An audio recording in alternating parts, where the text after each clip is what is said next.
Hi everyone, welcome to our Unconventional Wreath Making 101.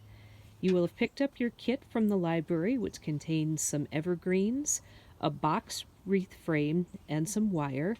We recommend having your own clippers.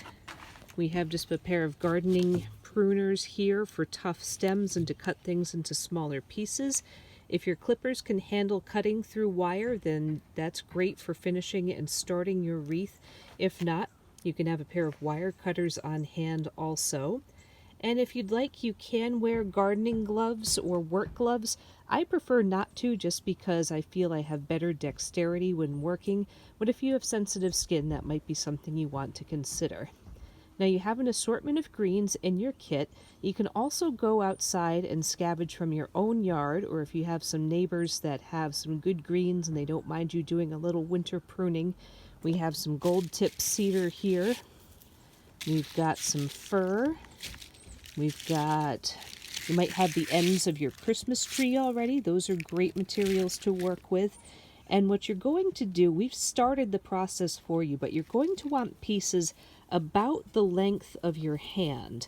And I find the easiest thing to do is cut everything into bits first and then work on putting the whole thing together. So you can see I've got some of that gold tip cedar right here. I cut some pine earlier, so I've got a nice frondy piece of pine.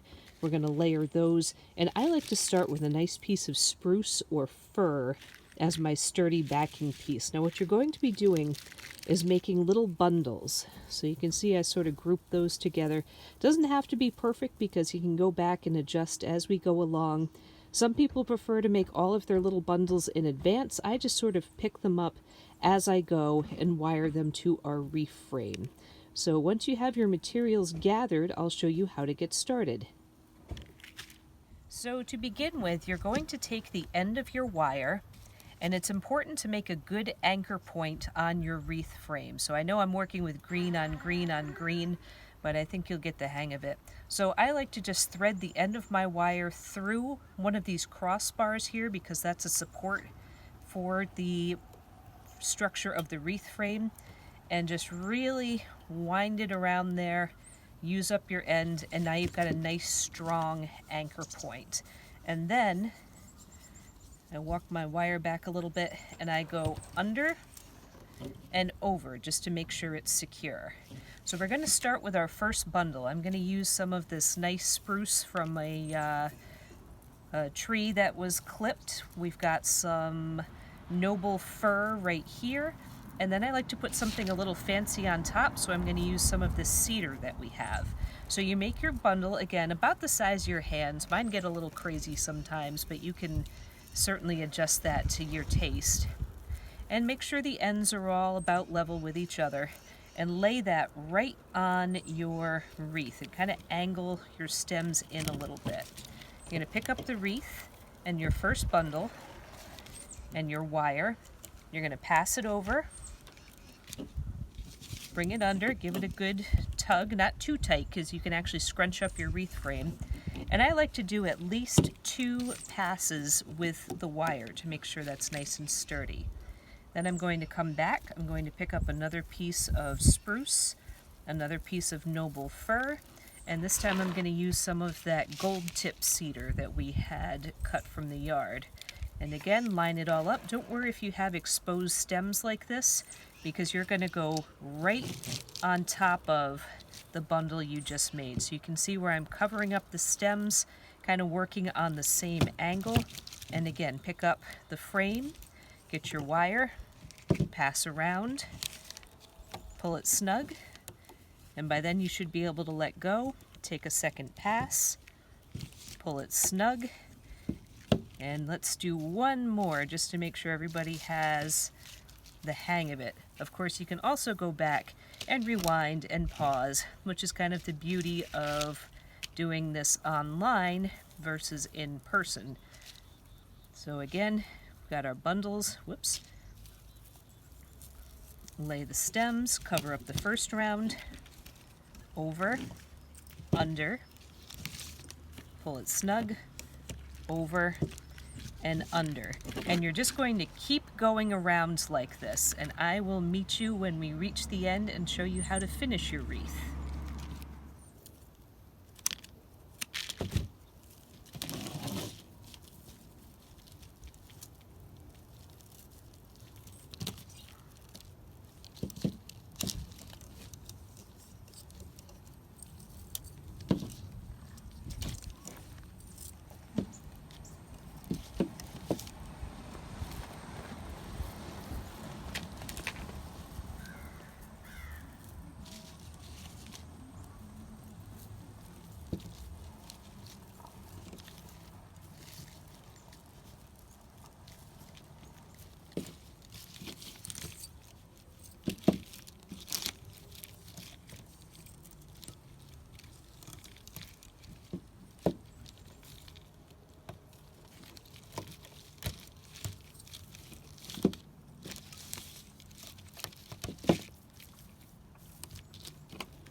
When you get to the end of your wreath, you get this kind of funny gap right here, and it looks like there's a bunch of stems.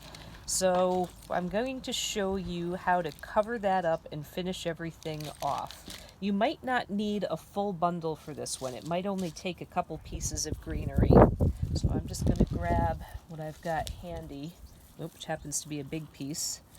And you're just going to work it right in there.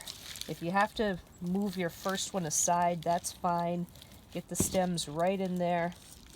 You're going to have to sort of work a bit to weave your wire through. And then tuck that under and do your double loop.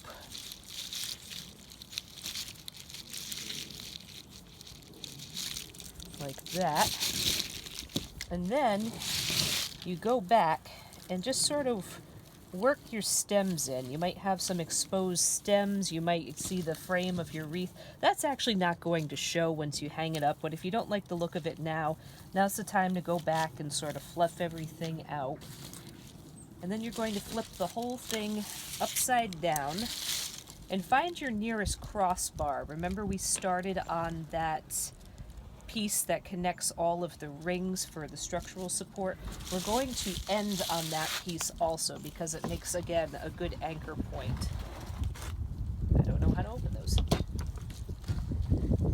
I know how to open these. So leave about 6 to 8 inches of wire, and then come around, make sure you hook that crossbar, and just keep winding until you run out of wire. Now if you want to go back and make a hook, if you don't have a wreath hook, just fashion one out of some extra wire. I like to go around once like that, twist it together, and then you can wire that to one of these cross pieces again to make it nice and sturdy. So I'm just going to wrap this up. Make sure you tuck it in case you have it against the door. You don't want the wire scraping on your door. And flip it over, give it a shake, the shake test. Make sure nothing's flying out of it. And then you have your wreath that you got to make yourself this year. So we're very excited for you to participate. And if you'd like to show us pictures, you can post them to our Facebook or send them to our email. We would love to see how your creations come out. Thank you so much for participating in our programs. It means a lot to us, that it means a lot to you.